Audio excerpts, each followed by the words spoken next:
The crystal chandeliers in the Rosewood Country Club ballroom cast dancing shadows across my grandfather's weathered face. 80 candles flickered on the towering cake, each flame a reminder of a life well lived. I stood near the French doors, watching my family celebrate while pretending I belonged. "Elena, darling, you made it!" My sister-in-law Sophia air-kissed both my cheeks, her Chanel No. 5 overwhelming. "We weren't sure you could close the wine shop on a Saturday." Before I could respond, my nephew Marco appeared with a champagne flute, his Brooks Brothers suit probably costing more than my monthly rent. "Aunt Elena, you're looking very casual." His eyes swept over my simple black dress. "Not designer, not expensive, just appropriate. Some of us work for a living, Marco." He laughed, that entitled chuckle I'd heard my whole life. Work, right, selling wine to tourists in Napa. Very impressive. He clinked his glass against mine so hard the champagne sloshed. Meanwhile, Dad's about to be announced as CEO of the Rossi Group. Real work, real money. My brother Alessandro's voice boomed across the ballroom before I could reply. Everyone, please, gather around. Nonno has an announcement." 200 guests turned toward the raised platform where my grandfather sat in his wheelchair, my father Dante standing behind him like a sentinel. Alessandro bounded up the steps, his Italian leather shoes clicking against the marble. My other 2 nephews, Anthony and Luca, flanked the stage, young lions waiting for their kingdom. I moved closer, weaving through distant cousins and family friends I'd known since childhood. Mrs. Benedetti from the old neighborhood grabbed my arm. "Elena, Bella, I heard about your little store. How sweet. Your grandmother would have been proud you found something to keep you busy."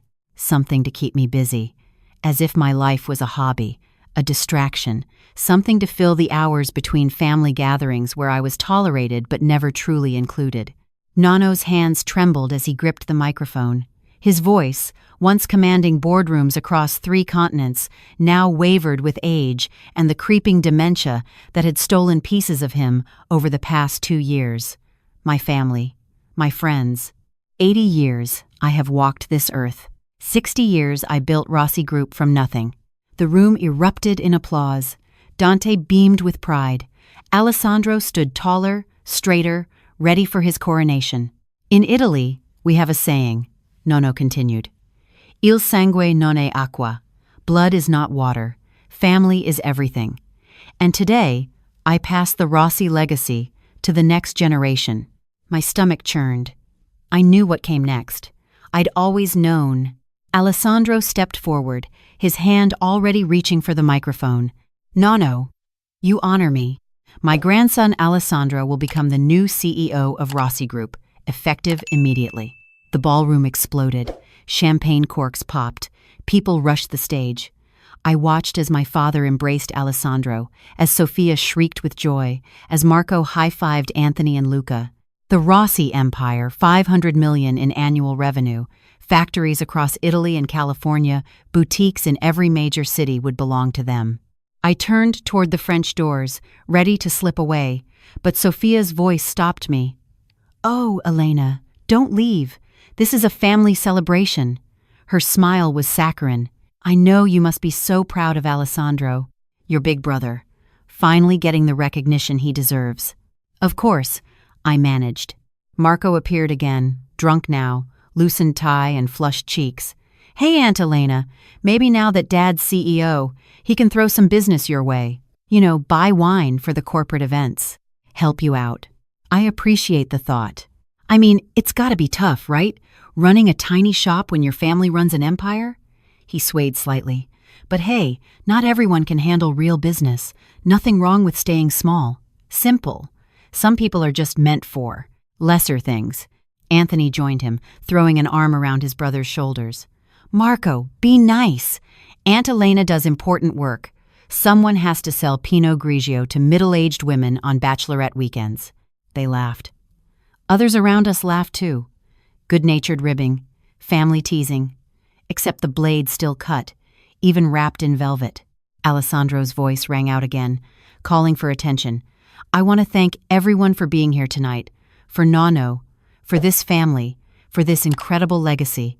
He paused for effect, a skill he'd perfected in business school. You know, when I was young, I used to watch my father and grandfather make decisions that affected thousands of lives. I knew then that I wanted to follow in their footsteps, to lead, to build, to make the Rossi name mean something. More applause. Sophia dabbed her eyes with a handkerchief. Not everyone in our family has that calling, Alessandro continued, and his gaze found me across the crowded room. Some prefer quieter lives, simpler pursuits, and there's nothing wrong with that. We can't all be CEOs. He smiled, magnanimous. My little sister Elena, for instance, chose a different path. She runs a charming wine shop in Napa Valley. Vino something, very quaint, very her. The room tittered, polite laughter, knowing glances. And that's beautiful, Alessandro said, because families need all kinds. The leaders and the supporters, the visionaries and the... He trailed off, shrugging. Well, you understand. My face burned. Dante wouldn't meet my eyes. Nono looked confused, lost in the fog of his failing memory. And Alessandro stood there, radiant in his victory, genuinely believing he'd complimented me. I walked toward the stage. Every step felt like pushing through water. Conversations stopped as I passed. Sophia's expression shifted from triumph to confusion to something that looked like fear. I climbed the 3 stairs to the platform. Alessandro turned, surprised. Elena? Did you want to say something? Actually, yes. I took the microphone from his hand before he could object. I wanted to congratulate you, Alessandro. Becoming CEO of Rossi Group is a tremendous honor. He relaxed, smiled. Thank you, sis.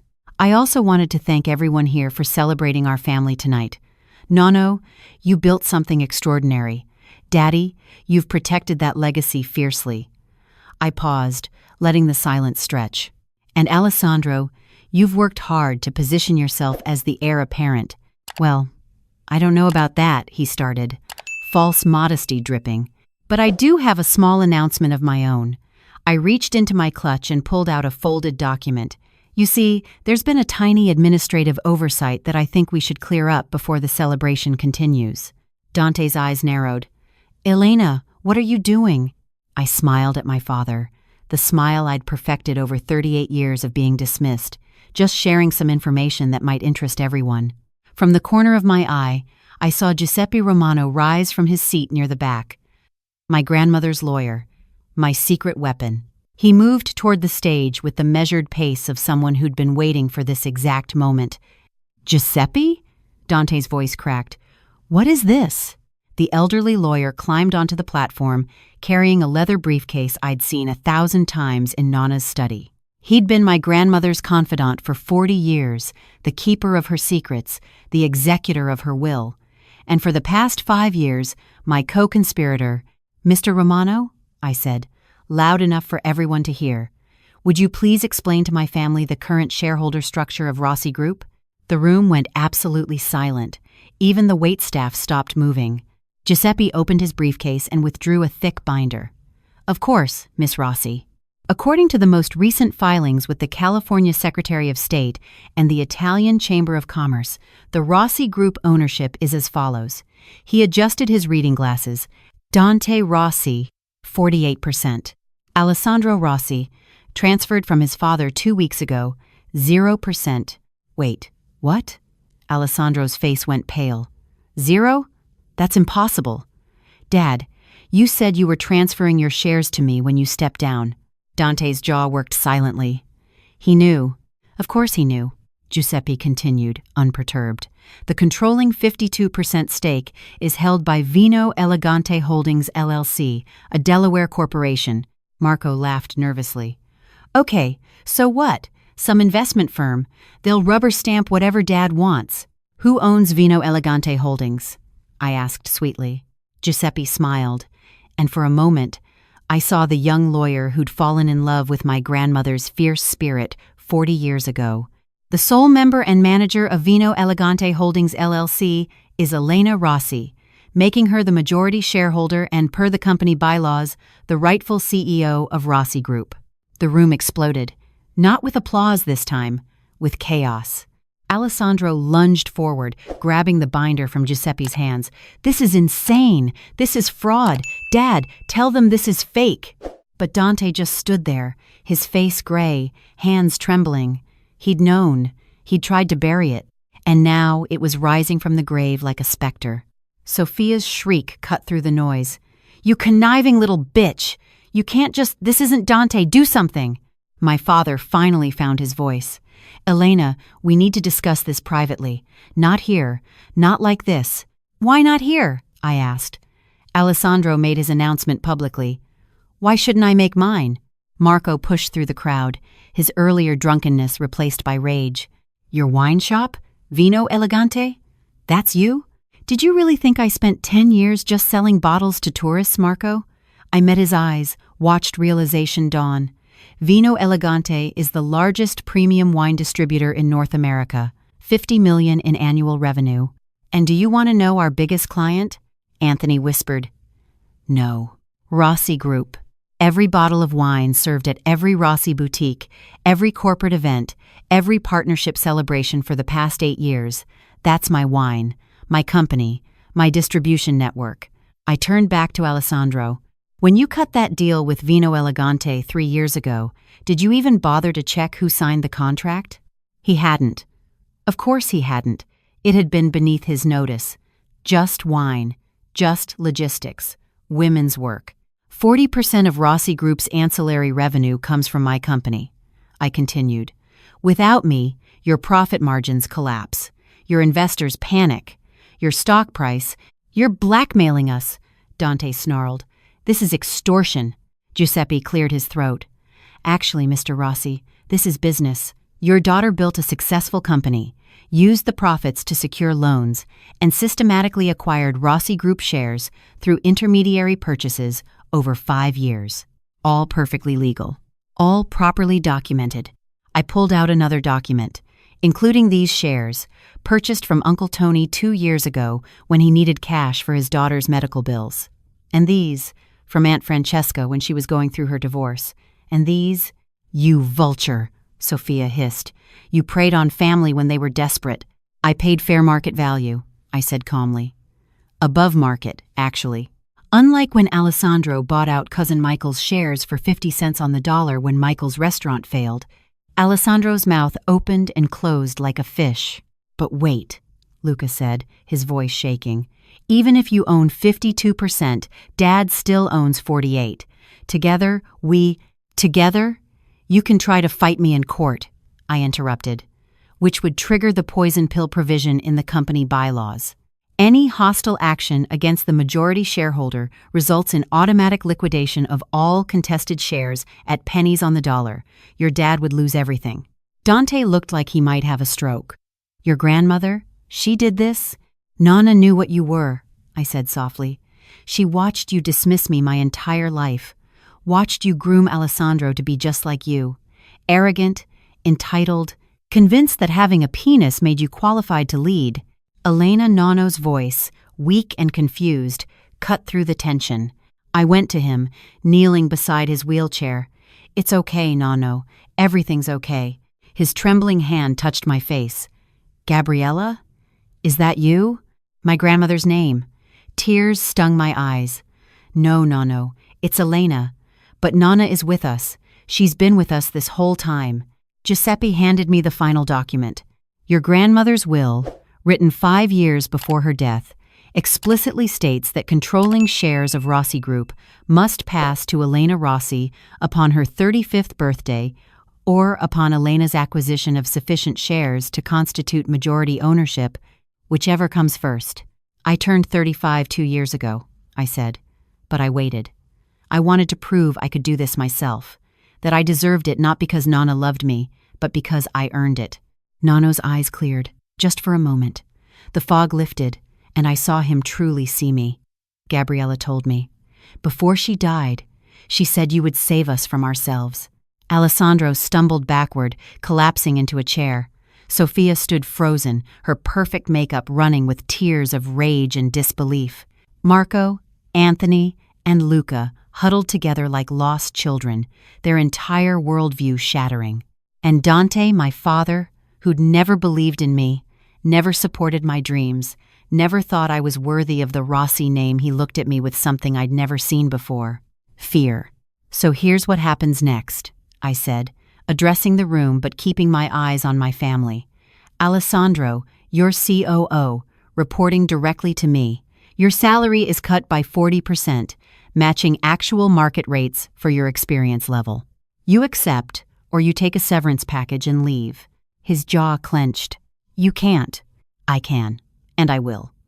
Marco, Anthony, Luca, you're all fired from your executive positions. You can reapply for entry-level jobs in the warehouse. Learn the business from the ground up, the way Nonno did. This is insane, Sophia shrieked. You can't do this to my boys.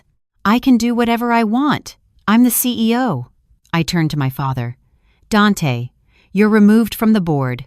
You can stay on as a paid consultant, but you have no voting rights, no decision-making authority. You're a figurehead, nothing more. His face turned purple. I built this company with my father. You don't get to just erase me. You didn't build it. Nonno built it. And Nonna protected it. From you. I stepped closer to him, lowering my voice so only he could hear. Do you remember what you said to me when I graduated from Cornell? When I asked to join the company? He didn't answer. You said women don't have the stomach for real business. That I should find a nice man, settle down, maybe do charity work. That the Rossi legacy was for Rossi men. I smiled, cold and sharp. Turns out, Nonna disagreed. Giuseppe began distributing packets to the stunned crowd. These contain the official corporate restructuring plan, effective immediately. Miss Rossi will merge Vino Elegante with Rossi Group, creating an integrated luxury goods and distribution powerhouse projected to increase revenue by 60% within 18 months. The guests whispered, flipping through pages, seeing spreadsheets and projections and business plans I'd worked on for 3 years. Real numbers, real strategy, undeniable competence. Mrs. Benedetti approached, her expression transformed. Elena, I had no idea. This is remarkable. Thank you, Mrs. B. Your grandmother would be so proud. She knew, I said. She always knew. Alessandro stood suddenly, his face a mask of barely controlled rage. Fine, you win. You get the company. But don't expect me to bow down to you. I'll fight you every step of the way. Then you'll lose, I said simply. Because while you were coasting on Daddy's name, I was learning every aspect of this business. Supply chains, distribution networks, market analysis, competitor strategies. I know Rossi Group better than you ever will. We'll see about that.